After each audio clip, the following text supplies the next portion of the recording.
Thank you very much for your kind presentation. Thanks to ISE for having me here. And good morning to all of you, ladies and gentlemen, and dear colleagues. It's practically impossible to say something new from what we've heard today, coming from a company like Telefónica. So, let's look at how the future may look in once this code that we don't like, we don't know how it's going to end at this stage, but surely we won't be very happy with it in some of the chapters as it is looking now. But what will happen then? Then we'll have a period from implementation in each of the member countries, and then our dear regulators, again, will have to make a lot of decisions. And regarding those decisions, and although it may not be ideal that we have the same fragmented regulated scenarios we have now, there are some countries where regulatory decisions haven't really made a change. And that is why I'm going to talk now a little bit about what has happened in Spain with the former regulatory, or the actual regulatory codes and legislation. So our regulator in 2009, 2010 made a bold decision. They decided to grant the Spanish market what was called then regulatory holidays. And that was pretty tough for our regulator. It was a risky decision. So they decided that there was not going to be regulation on connections, broadband connections over 30 megabytes. At that time, the standard connection was around 10 in cities. Our fastest connection probably was around 10, 20. So, there could be two results on that the incumbent could just sit and rely on that regulation in order to do nothing, just upgrade a little bit their connections on ADSL connections to ADSL plus whatever, which would let them comply easily with that 30 megabyte speed and remain unregulated. And the others could have just complain, or just upgrade also their unbundling connections, because we had a pretty healthy unbundling market at that time.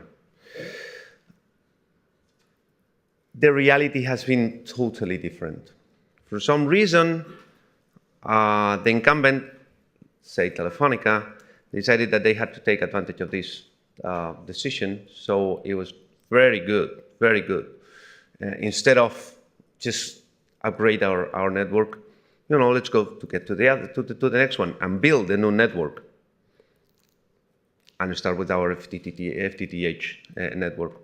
By that time, let me remind you that Spain, in particular Spain, was immersed in the worst economic crisis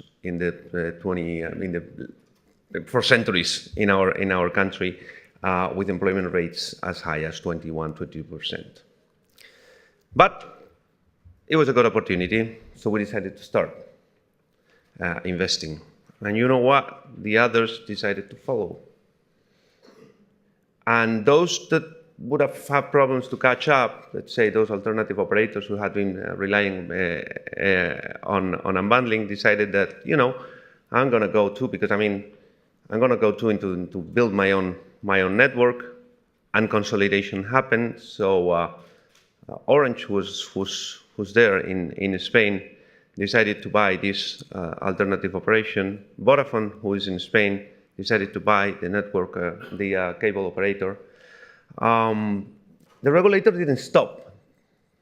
So they decided that, since everybody had been complaining always that the main endurance bottleneck to the network was civil infrastructure, they decided to regulate civil infrastructure, following the idea of the Portuguese regulator.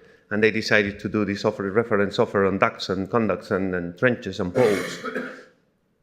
And suddenly, it was a lot of work, but suddenly there was also that market where everybody could, say, there's room in this duct, so I want to lay my fiber optic cable on that. And it worked. The result that we have today is a quite healthy market where operators like Orange have more fiber to the home connections than in their home country, let's say France. Operators like Vodafone have more cable and fixed, if you want to put fixed length connections than in any other countries in Europe, probably with the exception of France, of Germany, but in a very short period of time. Telefónica has, laid out nearly 20 million of FTTH connections for the end of this year. The penetration of the percentage of households connected is, or passed, not connected, is around 70%, and the take-up, because of the economic situation, has not been as good as it was, as we would have expected. But this is like in the movie Field of Dreams. You build a stadium and they will come. You build a new network, and yes, and suddenly it fills and it fills and it fills. We have now 300 megabyte connections to the home. They're working. And also that needs to be complemented with a very healthy convergent offer, which makes reasonable for the customers to have that kind of speed. Otherwise, it's not. There's been a lot of time since in Spain we don't talk that much about prices or number of operators in these years.